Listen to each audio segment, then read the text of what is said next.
আমাদের বিশ্ববিদ্যালয়ে যে একটা হাসপাতাল আছে, আমরা যেটাকে বলি নাপা সেন্টার, ওইটার সাথে আমি এটা আজকে যে ফ্রি মেডিকেল ক্যাম্পটা, এটা ফ্রি মেডিকেল ক্যাম্প, তারপরেও ওইটার সাথে আমি তুলনা করতে চাচ্ছি না। কারণ আমরা যেই রুগীটাই যাক, ওখানে গেলেই আমাদেরকে নাপা আর প্রাজল ধরাই দিচ্ছে।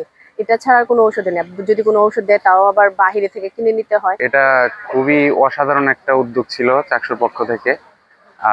আমরা তো সচরাচর ওই মেডিকেলে যাওয়া আসা হয়, তো আমরা দেখতে পাই যে যাওয়ার সাথে সাথে আপনি যদি মরণবেদী রূপ নিয়েও যান, আপনাকে নাপা ধরায় দিবে। কিন্তু সেক্ষেত্রে আমরা এখানে দেখতে পাচ্ছি যে আমাদেরকে আলাদা কিছু ঔষধ দেয়া হচ্ছে এবং সেগুলো এখানে পাওয়া যাচ্ছে মেডিসিন হিসাবে। আর এখানে ডাক্তাররা আমাদের সমস্যাগুলো শুনছে, ভালো করে অনুধাবন করছে, বলতেছে আরো কোনো সমস্যা আছে নাকি, তার বিস্তারিত শোনার পর আমাদের নির্দেশনা দিচ্ছে। আমরা এখানে দায়িত্ব নিয়েছি, মূলত আমাদের উদ্দেশ্য একটাই, ছাত্রদের বিভিন্ন সেবা সুনিশ্চিত করা। সেটা একাডেমিক হোক, সেটা প্রশাসনিক হোক, যেটা যত রকম সেবা হোক। তো স্বাস্থ্য তো সবার আগে আসে। সেই স্বাস্থ্য সেবা, আমার শিক্ষার্থী যদি সুস্থই না থাকে, তাহলে আমি তাকে পড়াবো কীভাবে?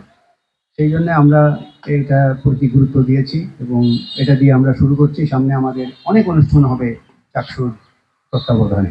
আমাদের বিভিন্ন অনুষ্ঠান হবে, আমরা চাকসুকে সাথে রাখবো, আমাদের অনুষ্ঠানগুলোতেও তারা থাকবে। আমরা সম্মিলিতভাবে এগিয়ে যাব।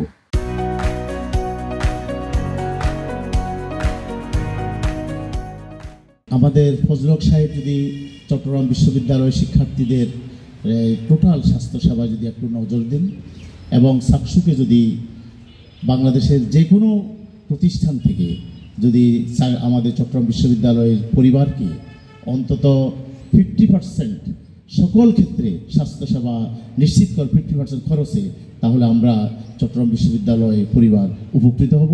শামীম ভাই যেটা বলছেন, ওই 50% মানে ছাত্র এবং শিক্ষকদের জন্য চট্টগ্রাম বিশ্ববিদ্যালয় নিয়ে করার জন্য, তো 50% আমরা আমাদের যেগুলো আছে সেগুলাতে আমরা দিব।